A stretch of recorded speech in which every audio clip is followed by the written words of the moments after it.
Look at the gloomy clouds. Look at the gloomy clouds. Look at the.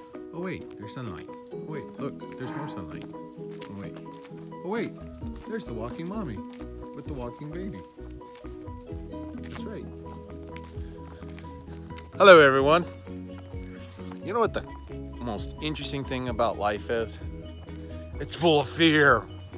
That's right.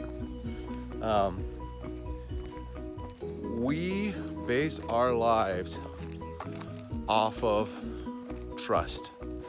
And our trust is built because of truths. And truths are found because individuals have tested and have tried certain things out, to which then it becomes truth. The sun comes up in the east. That's pretty much a truth, because when I start walking, guess what? In the morning, I see the sun comes up in the east. There's other truths as well, but then there's non-truths or uncertainties. And really, that's what science is all about. Science is just like Elsa. They're going into the unknown and they're trying to find truth.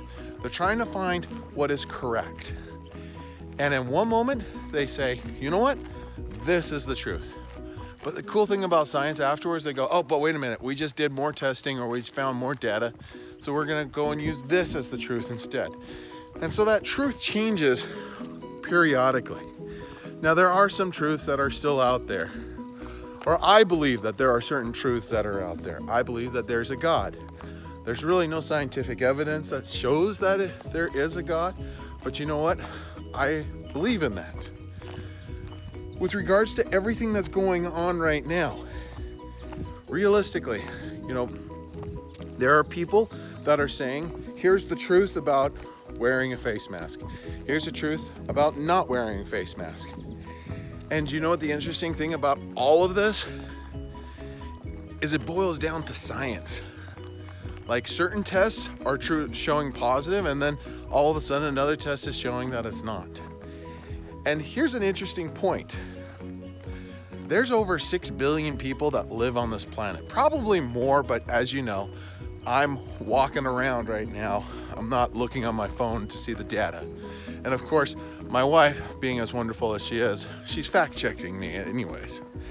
Point being is that there are billions and billions and billions of people out there, which means how many? 7.8 billion people are out there. Now that means that out of those 7.8 billion people, there's a rainbow right there. Cool, huh? Out of that 7.8 billion people, everybody is going to react differently to different viruses, different bacterial infections, different things altogether. And you know what? That's the way we were built. That's the way we were created. We were created with the ability to resist or not resist certain things. And that is part of life. And that's part of this whole great plan that has been created, is that as parents, we raise our kids in hopes that they'll be able to live a flourishing and living life and successful life. But it doesn't always happen. Same thing goes with illnesses. We like to say, oh, well, we want to be perfect, or we want to live forever. Unfortunately, some people actually, just thinking this for a moment, newsflash, everybody dies. It's just that some people are going to die sooner and some people are going to die later. Now, if individuals are doing things to protect themselves, then yes, most likely they have a higher probability of living longer than other individuals. And that's fine, that's great. But we have turned into a group or an organization or a society, at least here in the United States, where if somebody's not doing something, then they're a terrible person. Or if somebody is doing something, they're a terrible person.